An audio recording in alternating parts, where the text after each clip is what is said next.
Welcome back to Garage Matters. Now if you need to change your brakes, come on over here, let me show you how it's done.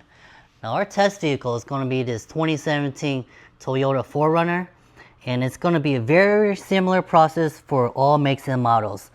So some of the tools that I'll be using are right here. So I used this impact wrench with a 21mm socket to remove this wheel. You'll need a C-clamp, a couple of flathead screwdrivers, and then you'll need your brake pads. Now the first thing that I'm going to do is go ahead and remove these retaining clips right here. So on the side right here, you have this retaining clip right here that is securing this pin right here so it doesn't come on out. And in order to take this out, all you gotta do is you're just gonna pull it out. So you just pull it out like this, and it'll come right out of this little hole on the pin. And then you're gonna do the same thing down here. You're just gonna pull it out. And you can just use your fingers, or you can even use a flathead screwdriver. But I'm just gonna use my fingers for now. Just gonna pull it out. And then this clip right here, in the middle, is just gonna come right on out like that. Then we're just gonna set this to the side.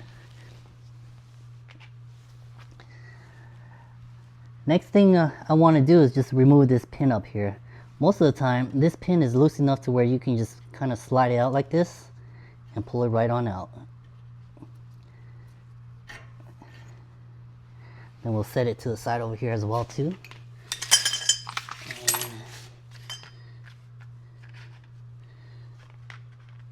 Next thing we need to do is remove this other pin, this lower pin right here. We're just going to do the same thing. We're just going to kind of push it out. And then on this side, we're just going to pull it out.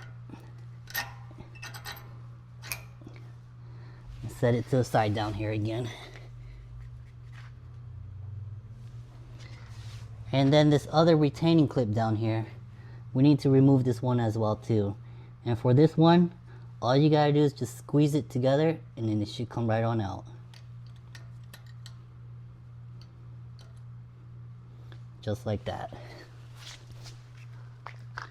Now if you notice, what I'm doing is I'm kind of lining everything up just the way I took it off. That way when I go back to reinstall it, I know where each one goes. So this is the top, this is the bottom retainer, and then the side retainer. All you gotta do is just pull it out, just like that. Out comes your brake pads. And then same thing for this outer pad. It just comes right on out, just like that. Since I've already reseated the pistons, it was really easy to get these brake pads reinstalled or pushed back in. And all I did was just slide them in here. So with this one, I'm just going to finish sliding this one in, and up here, so these alignment holes right here, you want to make sure these holes are aligned with this hole right here, because that's where this pin's going to go through. We're just going to kind of push it back on in here, and that looks like it's about good enough. So we'll go ahead and bring the top pin and just slide it through these holes and go through the brake pad as well. And then it's going to go through the other brake pad. Okay. And then out the other side. So there it goes. And then it should come out through the other side just like that. And you want to see that hole on the end. So that's how you know that it's all the way through. And on the head side, it's going to be flushed against this piece right here as well. So we'll do the same thing for the bottom one down here. But before we do the bottom one, we need to reinstall this retaining clip right here. So down here, it's a little different. So once you put this back in here and you stick this pin through, this pin is actually going to go through like this. And that's what you want to happen when you slide the pin back in. So let's go ahead and install this retaining clip first before we put the pin through. And to do that, this second hole up here, you're just gonna put this through the second hole and this little tip up here through the second hole right here. Squeeze it together and then you slide it on in here. Alright. Just like that. Alright, so that's what it's gonna look like. It's time to slide this pin back through.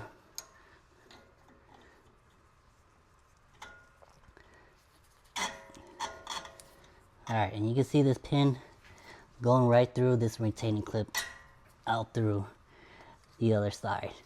Now we gotta put the other retaining clip in to keep these two pins from backing out.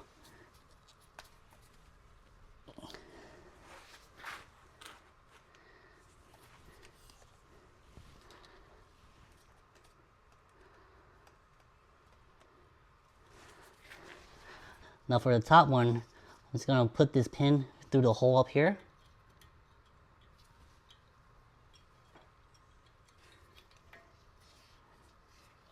And then I'm gonna do the same thing down here as well.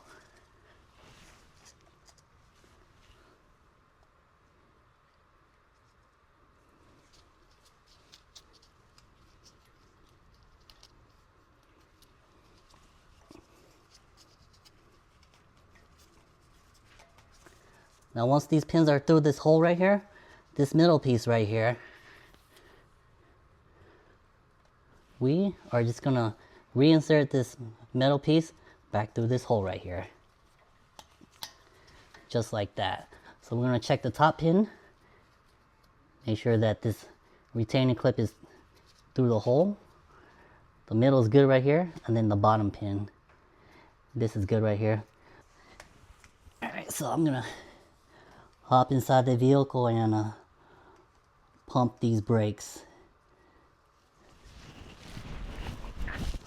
Now the reason why I like to pump these brakes is to go ahead and reseat these brake pads. So if you don't go ahead and reseat these brake pads, what's gonna happen is when you go to step on the brakes, it's gonna feel like you got no brakes.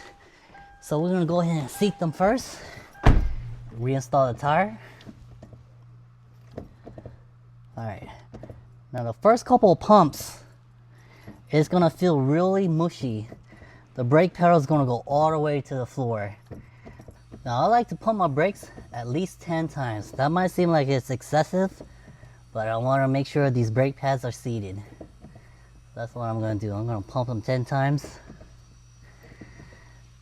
Alright, so that should be good enough. Let's go ahead and put this tire back on.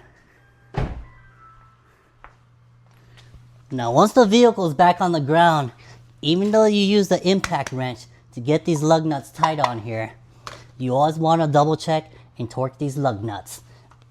I'm going to about 93 foot-pounds. I'm going to make sure I get both the driver and passenger side.